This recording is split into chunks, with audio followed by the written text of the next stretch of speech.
Bosfor patates soyma makineleri. Mutfak profesyonellerinin tercihi. Küçük, orta ve büyük ölçekteki yemek üretim tesisleri, fast food zincirleri, restoranlar gibi her ölçekteki tesislerde patatesin soyulma işleminde idealdir. Bosfor patates soyma makineleri, pratik yapıları, yüksek çalışma verimleri ve üstün performanslarıyla kendi sınıfındaki emsallerinden ayrılır. 10 ile 50 kilogram arasındaki farklı kapasiteleri, filtreli, filtresiz seçenekleri, monofaze ve trifaze motor seçenekleri her türlü kullanım ihtiyacına uygundur. Soyma ve yıkama işlemini bir arada yapan makine, patates soyma ihtiyacına kusursuz cevap verir.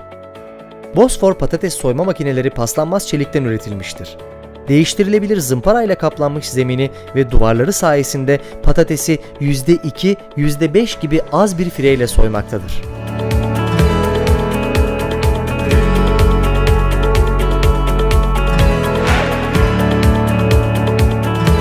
Patatesin şekli ve büyüklüğüne göre kontrol panelinden ayarlanan soyma süresi dolduktan sonra makine otomatik olarak durur.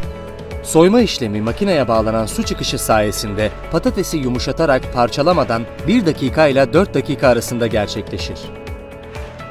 Ön boşaltma kapağının yapısı nedeniyle soyulan patateslerin kaba alınmasında kolaylık sağlar.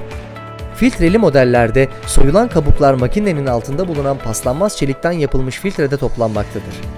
Bosfor patates soyma makinelerinin temizliği kolay, kullanımı güvenli ve hijyeniktir. Avrupa Birliği emniyet ve hijyen standartlarına tam uyum sağlar. Bosfor, profesyonellerin tercihi.